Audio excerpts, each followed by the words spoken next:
el capitán y la soberanía. Reflexiones sobre el rumbo de nuestra democracia. Bienvenidos nuevamente a este espacio de reflexión.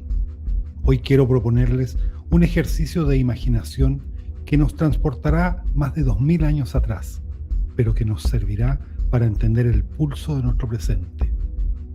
Imaginen que se encuentran a bordo de un navío en medio de un océano incierto. El cielo se oscurece y las olas comienzan a golpear con fuerza. En ese momento de crisis, ¿a quién confiarían el timón? ¿Al pasajero que mejor habla?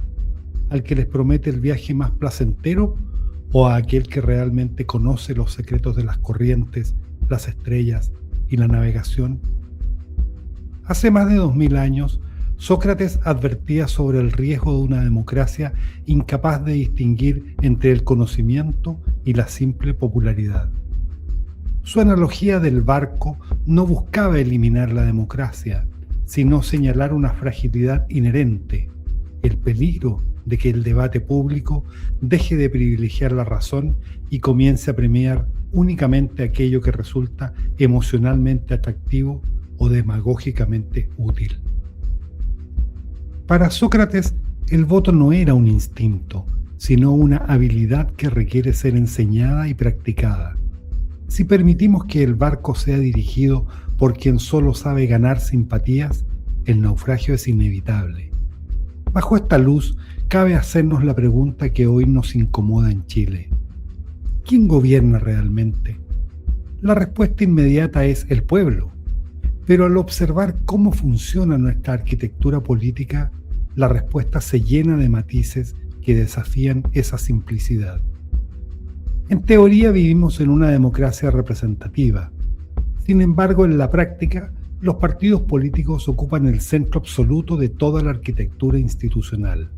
Seleccionan candidatos, negocian leyes, distribuyen cuotas de poder y determinan el rumbo del país. El problema surge cuando observamos el contraste entre el enorme poder que ejercen y el escaso respaldo ciudadano que poseen.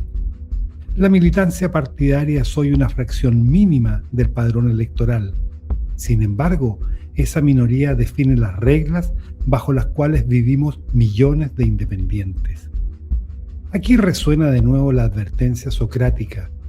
Hemos permitido que la maquinaria de popularidad de los partidos reemplace a la deliberación racional.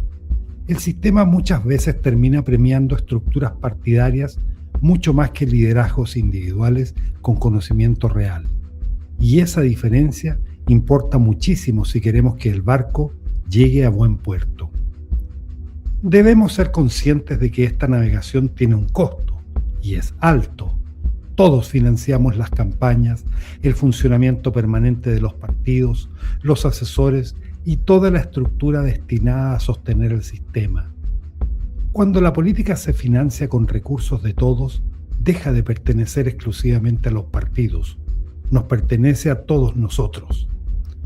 Aceptar este financiamiento público nos otorga el derecho de exigir un estándar ético y técnico extraordinariamente alto. Pero aquí aparece una paradoja que genera un dolor profundo en nuestra convivencia. El Estado nos obliga a sostener económicamente el sistema y además nos obliga a legitimarlo mediante el voto obligatorio bajo amenaza de sanción. Si una democracia necesita multas para que sus ciudadanos concurran a las urnas, ¿no estaremos ante un síntoma de un déficit profundo de educación cívica y confianza institucional? El voto debería ser un acto de responsabilidad soberana, no el simple cumplimiento de una obligación administrativa para evitar una multa. Las democracias al final del día terminan reflejando el nivel de exigencia de quienes participan en ellas. Uno de los mayores problemas aparece cuando quienes redactan las reglas del sistema son al mismo tiempo quienes obtienen beneficios de ellas.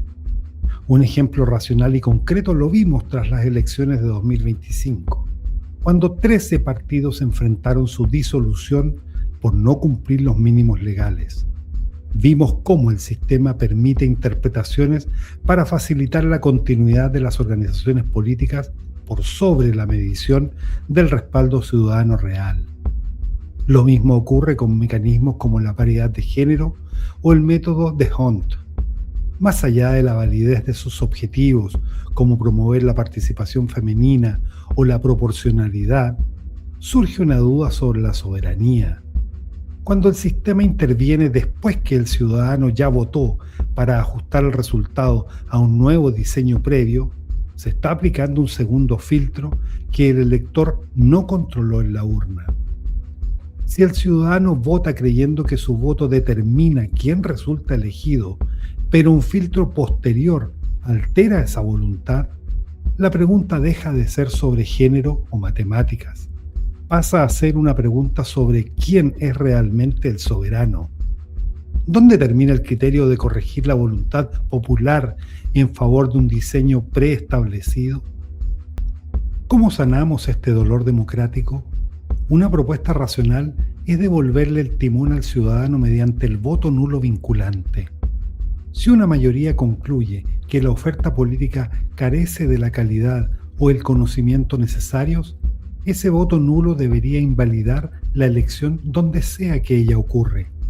Este mecanismo obligaría a los partidos a dejar de apostar por el mal menor y a empezar a buscar la excelencia, y a su vez daría un valor inconmensurable a las primarias electorales, convirtiéndolas en reales barómetros de la política y no en el mero trámite que hoy son, considerando además que hoy no hay reembolso a los partidos políticos, y además ellas podrían dar paso a propuestas de candidaturas de independientes, pero independientes de verdad. Sin embargo, la democracia no es solo el acto de votar, eso es apenas el último paso. La democracia comienza mucho antes, cuando el ciudadano se informa, contrasta argumentos, estudia y fiscaliza. Comienza cuando dejamos de actuar como hinchas de un color político y empezamos a comportarnos como soberanos exigentes. El verdadero problema de Chile no es solo la calidad de sus dirigentes, sino el nivel de exigencia que como sociedad estamos dispuestos a imponerles. El día en que dejemos de premiar la improvisación, el populismo y la demagogia que Sócrates tanto temía, ese día empezaremos a elegir navegantes distintos. Este cambio no nacerá en el Congreso ni en las sedes de los partidos, nacerá frente al espejo, porque la democracia se degrada cuando los gobernantes fallan, pero también se degrada profundamente cuando los ciudadanos renuncian a ejercer plenamente su responsabilidad. La soberanía no consiste solamente en tener derecho a votar, consiste en exigir que ese voto sea respetado, ejercerlo con responsabilidad y comprender que cada decisión individual termina escribiendo la historia completa de un país. Antes de despedirnos, quiero compartir una reflexión personal con ustedes. Mantener este espacio de análisis, realizar la búsqueda, investigación y dedicar el tiempo necesario para conectar las advertencias de Sócrates con nuestra realidad actual es una tarea que asumo con total compromiso.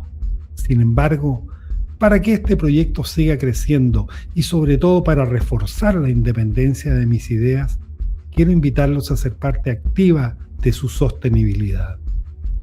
Si valoran este contenido, les invito a realizar un aporte modesto. En ningún caso es una obligación, pero sí es un gran reconocimiento al trabajo detrás de cada episodio y me permite seguir impulsando nuevos proyectos con la libertad que este análisis exige. En la descripción de este podcast encontrarán la forma de ayudarme. Gracias por escuchar, por reflexionar y por hacerse cargo de su rol como soberanos. Soy A Paso Firme.